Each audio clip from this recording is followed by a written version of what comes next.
Commerce के और accounts के सारे स्टूडेंट्स का इस अकाउंटिंग कंसेप्ट की वीडियो में आप सभी का फिर से बहुत बहुत स्वागत है। देखिए, इस वीडियो में मैं आपको एक्सप्लेन करने वाला हूं बैंक रिकंसिलिएशन स्टेटमेंट और बैंक रिकंसिलिएशन स्टेटमेंट का प्रैक्टिकल क्वेश्चन। और प्रैक्टिकल क्वेश्चन के अंदर भी कैश बुक के क्रेडिट बैलेंस को लेकर के हम जब बीआरएस बनाना शुरू करते हैं तो वो क्वेश्चन मैं आपको एक्सप्लेन करने वाला हूं कि कैसे सॉल्व करना है। देखिए, मैंने पिछले कुछ वीडियोस बनाए हैं जिसके अंदर बैंक रिकंसिलिएशन स्टेटमेंट का पूरा डिटेल कंसेप्ट, पूरा डिटेल लॉजिक बहुत ही इंटरेस्टिंग और बहुत ही इजीएस्ट वे में एक्सप्लेन किया हुआ है। तो वो पहले आप जरूर देखिएगा, क्योंकि वो देखे बिना आप ये जो मैं क्वेश्चन इसमें एक्सप्लेन करने वाला हूं वो समझना आपके लिए बहुत मुश्किल हो जाएगा।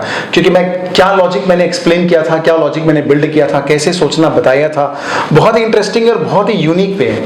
आप अगर एक बार उसको समझेंगे तो लाइफ टाइम तक आप नहीं भूल पाएंगे बीआरएस को सॉल्व करना, राइट। तो आप वो जरूर देखिएगा, वो देखने के बाद ये समझ में आएगा। ओके, नाउ देखिए, अब हम यहाँ पर देखने वाले हैं balance as per cash book के क्रेडिट बैलेंस है। क्योंकि आप जानते हैं हम जब भी बीआरएस को बनाते हैं तो चार प्रकार से क्वेश्चन स्टार्ट हो सकता है: balance as per cash book debit, balance as per cash book credit, और balance as per passbook debit and balance as per passbook credit. ये चार तरीके से बैंक का रिकंसिलिएशन का स्टेटमेंट का फॉर्मेट स्टार्ट हो सकता है। तो इसमें हम देखने वाले हैं कि अगर क्वेश्चन में स्टार्टिंग पॉइंट आपको balance as per cash book credit दिया हो, कैश बुक क्रेडिट मतलब नेगेटिव बैलेंस, ओवरड्राफ्ट बैलेंस। इसका मतलब क्या होता है? इसका मतलब होता है कि हमको उल्टा बैंक को पैसे देने हैं, राइट। तो अब अगर ये दिया है तो फिर क्वेश्चन को हम कैसे सोचेंगे, कैसे लॉजिक लगाएंगे?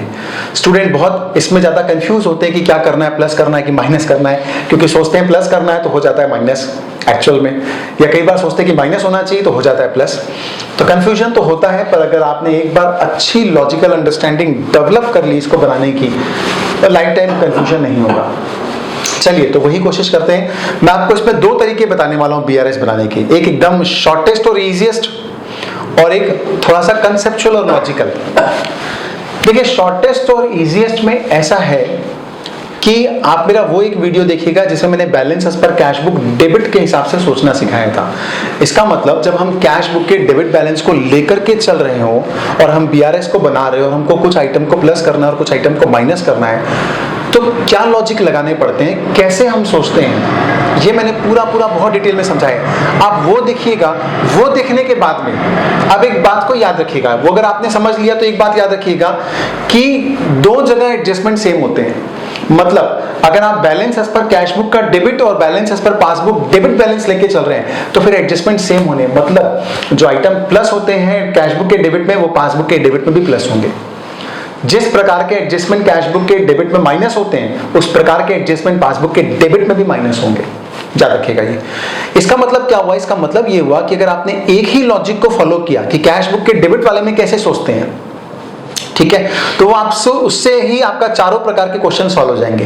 क्योंकि कैश बुक के डेबिट में के हिसाब से आपको हमेशा सोचना है, वो क्वेश्चन है तो वैसा ही होगा, और पासबुक का डेबिट है तो भी वैसा ही होगा। और अगर कैश बुक का क्रेडिट और पासबुक का क्रेडिट वाला क्वेश्चन है, वो दोनों सिमिलर चलते हैं आपस में, और इन दोनों के अपोजिट चलते हैं। मतलब कैश बुक का डेबिट और पासबुक के डेबिट में जो जो हम करते हैं उसका अपोजिट करते हैं अगर पासबुक का क्रेडिट है और कैश बुक का क्रेडिट है तो। मतलब यहां जो आइटम प्लस हुए हैं वो वहां हो जाएंगे माइनस, और इधर जो होते हैं माइनस वो उधर हो जाते हैं प्लस। तो मेरा कहने का मतलब ये है कि अगर आपने एक बार समझ लिया कि कैश बुक के डेबिट में कैसे करना है, कैश बुक के डेबिट में क्या क्या एडजस्टमेंट प्लस माइनस होते हैं, तो वही लॉजिक लगा करके पासबुक के डेबिट में सेम टू सेम कीजिए, और कैश बुक के क्रेडिट और पासबुक के क्रेडिट का क्वेश्चन सॉल्व कर रहे हैं तो उसका उल्टा करते जाइए, जो यहां होता है उसका उल्टा करते जाइए। तो एक लॉजिक से ही सारे प्रकार के प्रैक्टिकल क्वेश्चन आपके सॉल्व करना आप सीख जाओगे। ये एकदम इजीएस्ट शॉर्टेस्ट शॉर्टकट मेथड है, एकदम शॉर्टकट, ज्यादा दिमाग नहीं लगाना है इसमें आपको खाली, क्योंकि स्टूडेंट कंफ्यूज कहां पर होते हैं, वो चारों में अलग अलग प्रकार से सोचना पड़ता है। कैश बुक में डेबिट में कुछ अलग तरीके से, पासबुक के डेबिट क्रेडिट में कुछ अलग तरीके से, वो चारों सोच का जो है ना पूरा अंदर में खिचड़ी बन जाता है। तो फाइनली आपके पास अब दो ऑप्शन है।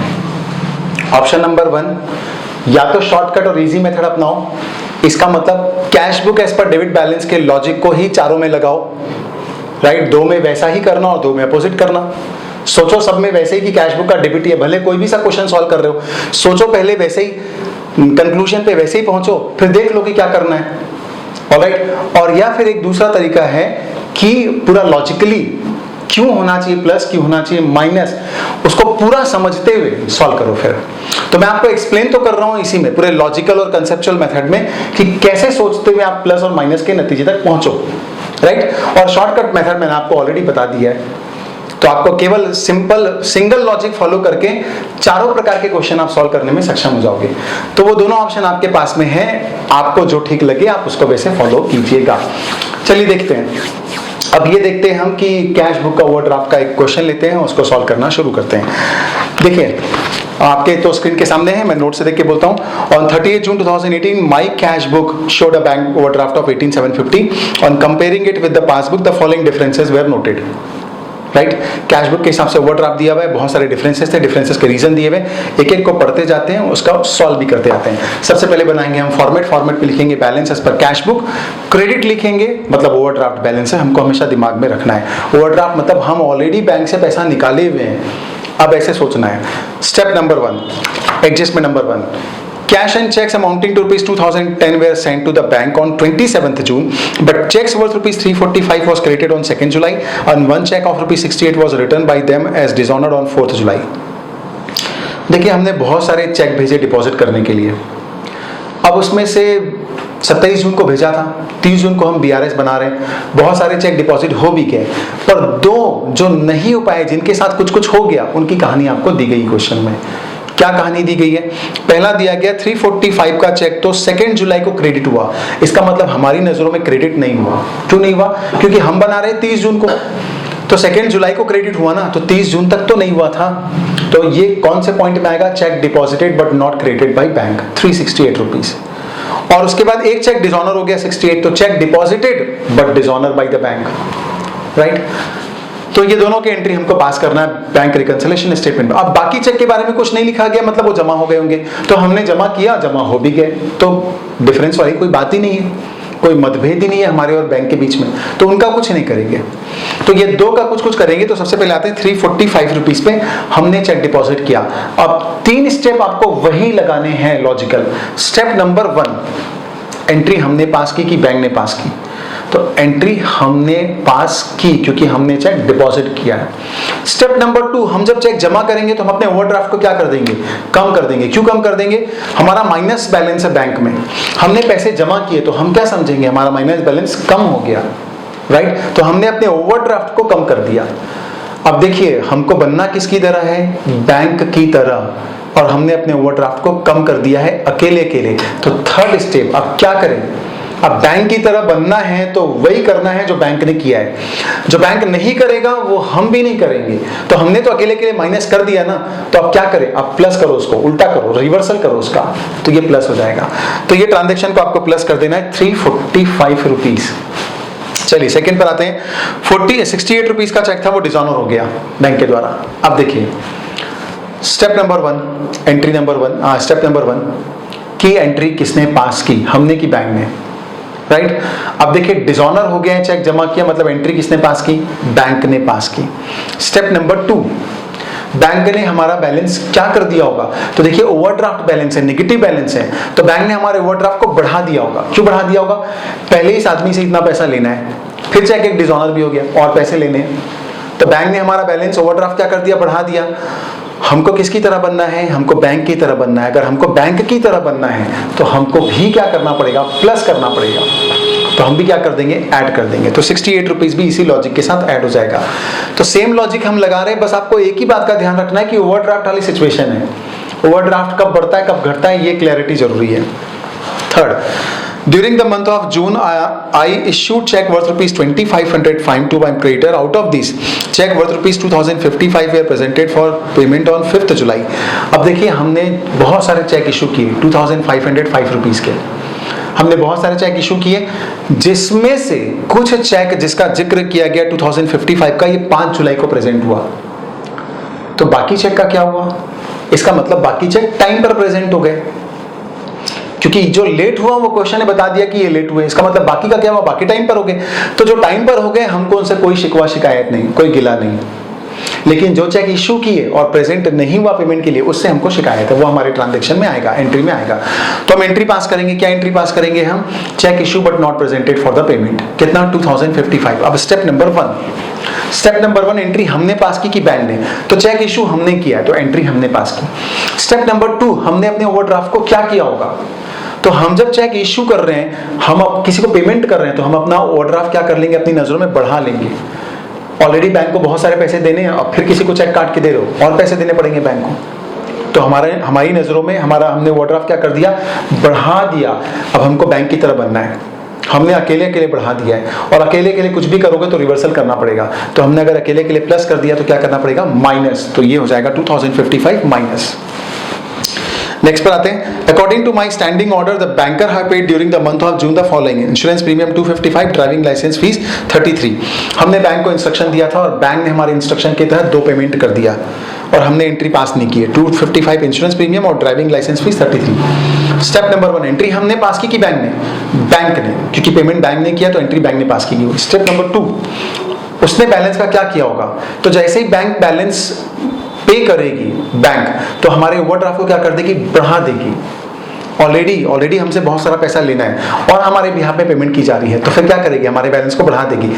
अब देखिए, बैंक ने हमारे ओवरड्राफ्ट को बढ़ा दिया है, हमको बनना है बैंक की तरह, तो हम भी क्या करें भाई? हम भी बढ़ाएंगे, हमको भी प्लस करना ही पड़ेगा, तो हम भी प्लस कर देंगे। तो ये दोनों आइटम हो जाएंगे प्लस, 255 और 33। Now my banker have collected ₹225 as dividend on the shares. अब मेरे बैंकर को मेरा 225 रुपीज का डिविडेंड था शेयर का, वो मिला, मेरे अकाउंट में जमा हो गया। मेरे को मालूम नहीं था, मैंने एंट्री पास नहीं की। तो स्टेप नंबर 1 एंट्री मैंने पास की कि बैंक ने? एंट्री बैंक ने पास की, क्योंकि पैसा बैंक को मिला है। स्टेप नंबर 2, उसने बैलेंस का क्या किया? तो बैंक ने मेरे ओवरड्राफ्ट को कम कर दिया होगा। क्यों कम कर दिया होगा? क्योंकि ये सोचा होगा मुझसे बहुत सारे पैसे लेने ही है, पर थोड़ा तो मिल गया, तो मेरे ओवरड्राफ्ट को माइनस कर दिया। अब स्टेप नंबर 3, बैंक अगर माइनस करेगी तो हम क्या करेंगे? हम भी माइनस करेंगे। तो हम क्या कर देंगे? इसको माइनस कर देंगे, राइट? तो ये 225 रुपीज माइनस हो जाएगा। Now my banker has given me wrong credit for ₹225. मेरे बैंकर ने मेरे को गलती से 225 रुपीज का रॉन्ग क्रेडिट दे दिया, मतलब मेरे अकाउंट में गलती से क्रेडिट कर दिया। स्टेप नंबर 1 एंट्री हमने पास की कि बैंक ने? बैंक ने पास की। स्टेप नंबर 2, उसने हमारे ओवरड्राफ्ट का क्या कर दिया? अब देखिए, बैंक जब क्रेडिट करती है, मतलब मेरे अकाउंट में पैसे जमा कर रही है गलती से, तो मेरे ओवरड्राफ्ट उसकी वजह से क्या हो गए? बैंक की नजरों में कम। मेरा ओवरड्राफ्ट कम हो जाएगा। अगर बैंक मेरे अकाउंट में पैसे कुछ क्रेडिट कर देगी, मतलब जमा कर देगी, तो बैंक मेरे ओवरड्राफ्ट को कम कर रही है एक प्रकार से।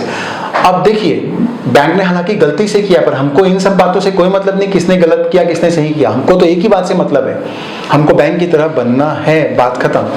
बैंक ने क्या किया? माइनस, तो हम भी क्या करेंगे? Minus, right? अगर बैंक माइनस करेगा तो हम भी माइनस करेंगे, ऑलराइट? भले उसने गलती से किया है तो भी हम करेंगे, तो ये माइनस हो जाएगा। Next, interest charge by the bank ₹188। अब बैंक ने इंटरेस्ट का चार्ज किया 188 रुपीज। अब देखिए, बैंक अगर इंटरेस्ट का चार्ज की तो स्टेप नंबर 1 एंट्री हमने पास की कि बैंक ने? तो एंट्री बैंक ने पास की। स्टेप नंबर 2, बैंक ने हमारे ओवरड्राफ्ट का क्या किया? ओवरड्राफ्ट हमारा बढ़ा दिया। क्यों बढ़ा दिया? क्योंकि ऑलरेडी हमसे बहुत सारे पैसे लेने हैं, अब इंटरेस्ट भी चार्ज कर दिया बैंक ने, तो इंटरेस्ट भी लेना है उसको, तो और बढ़ा देगी हमारे ओवरड्राफ्ट को, तो बैंक ने हमारे ओवरड्राफ्ट को बढ़ा दिया। स्टेप नंबर 3, अब हम क्या करें? हमको बैंक की तरह बनना है, तो हमको भी क्या करना पड़ेगा? बढ़ाना पड़ेगा, प्लस करना पड़ेगा। तो ये हो जाएगा प्लस 188 रुपीज, ऑलराइट? तो ये थे सारे एडजस्टमेंट, प्लस वाले आइटम को सारे प्लस कर देंगे हम, तो जितने भी प्लस वाले आइटम है सबका टोटल होता है 889, ये प्लस हो जाएगा। और माइनस वाले जितने भी आइटम उन सबका टोटल होता है 2505, इनको माइनस कर देंगे। लास्ट में बैलेंस बचेगा 17134। तो ये जो ओवरड्राफ्ट बचेगा वो होगा bank balance as per passbook, या overdraft as per passbook, debit balance. तो ये था एक क्वेश्चन जो मैंने आपको एक्सप्लेन किया कि कैश बुक का अगर ओवरड्राफ्ट दिया हो या कैश बुक का क्रेडिट बैलेंस दिया हो तो आपको कैसे लॉजिकली सोचना है। तो मैंने जो आपको एक्सप्लेन किया अभी पूरा क्वेश्चन सॉल्व करके, वो लॉजिकल तरीके से किया। और इजीएस्ट मैंने आपको ये बताया था कि अगर आपको ज्यादा लॉजिक में नहीं पढ़ना है कि इसमें कैसे उसमें कैसे, तो बस आप एक ही बात याद रखिए, कैश बुक के डेबिट बैलेंस का लॉजिक याद रखिए, कैश बुक के क्रेडिट में उल्टा हो जाएगा। ऑलराइट, तो ये बात को ध्यान रखिएगा। तो दोनों ऑप्शन आपके पास है, इजीएस्ट भी है और टेक्निकल भी है, आपको जो अच्छा लगे उससे बनाइए। बेस्ट ऑफ लक, ज्यादा प्रैक्टिस कीजिए, जितनी प्रैक्टिस करोगे उतना आपका कॉन्फिडेंस बढ़ेगा क्वेश्चन को सही सॉल्व करने का। ऑलराइट, मैं नेक्स्ट वीडियोस में एक्सप्लेन करूंगा कि balance as per passbook debit हो या क्रेडिट हो तो हम कैसे एडजस्टमेंट करेंगे, तब कैसे सोचेंगे कि प्लस क्या करना है माइनस क्या करना है। Alright, thank you.